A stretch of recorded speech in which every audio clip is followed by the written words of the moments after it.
Welcome back to Not the Right, the podcast that's as confused about politics as Trump was during his impromptu concert at the Pennsylvania Town Hall this week.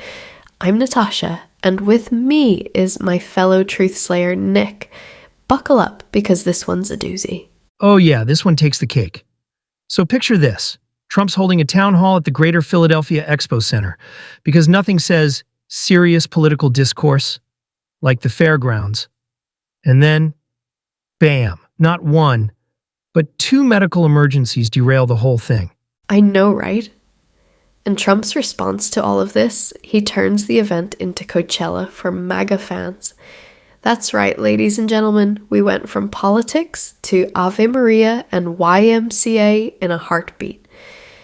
Trump basically said, screw the questions, let's just jam. And when people started fainting, get this, he joked about it. Anybody else want to faint? Like what? Oh yeah, just your casual presidential nominee rally where people are so excited they're fainting. And instead of checking in on them, Trump's like, let's crank up some Pavarotti. Because apparently nothing soothes a medical emergency like blasting opera and ignoring all follow-up questions. And Kamala Harris, who I'm sure was just sitting back eating popcorn at this point, jumps in on Twitter with, hope he's okay, after reposting a video of Trump looking lost and confused, standing silent for 30 minutes while November Rain plays in the background. I mean, I don't know if Trump was trying to recreate a vibe from a late-night karaoke bar, but it was surreal. Kamala's got the best side-eye game. Her team's been pushing the whole Trump is delusional narrative lately, calling him Delulu. Which, I mean, after this performance, who could argue? He looked like he was literally waiting for the rapture. Exactly. You know, some of Trump's supporters were wandering around like it was Exodus, but real. Like, where are we? Why is there opera? Where are the buses back to sanity? Yet somehow they stay loyal. He could tell them that walking in circles to YMCA cures COVID, and they'd probably try it. Forget the questions, folks. Who wants to dance? And the Trump camp. Oh my God. Chef's kiss. They called it a love fest. A love fest. Stephen Chung, Trump's spokesperson, was out there tweeting like nobody wanted to leave.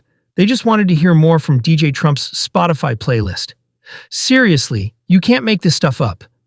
And when Trump isn't rocking out to his playlist, he's giving these rambling speeches about Hannibal Lecter and incorrectly telling his supporters to vote on January 5th, because clearly calendars are just too complicated. Yeah, January 5th. Prime voting day. No election in sight, but sure, go ahead and vote then. And the best part is, his supporters aren't even fazed. They're like, oh, Trump said it? Must be true. It's beyond cultish at this point. This is like if a cult leader became a DJ and stranded people in the desert while blasting Nothing Compares to You. How do you top that? Exactly. And you know what else cracks me up? Dan Scavino, one of Trump's longtime bootlickers, goes online and is like, oh, he's okay. Sure, Dan, he's fine. Standing silent, looking lost, swaying to November Rain. That's totally the sign of a man in peak condition. Yep. Just another day in Trump world where everything is perfectly normal. And don't forget, Kamala's been pressing for Trump to release his updated medical records. I mean, he'd be the oldest president if he wins. But judging by this town hall performance, the GOP is in full weekend at Bernie's mode right now. It's getting weird, people. So, if you were wondering whether you missed anything by skipping Trump's Pennsylvania rally, just know it was less of a town hall and more of a Trumpapalooza. No policy, just music, fainting supporters, and a whole lot of confusion. If you thought politics couldn't get any crazier, welcome to 2024. And that's all for today's episode of Not the Right. Be sure to tune in next week when we break down more of Trump's greatest hits and, as always, call out the madness on both sides.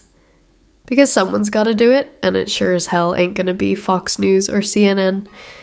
Stay skeptical, stay sane, and stay far away from impromptu Trump concerts. Thanks for listening.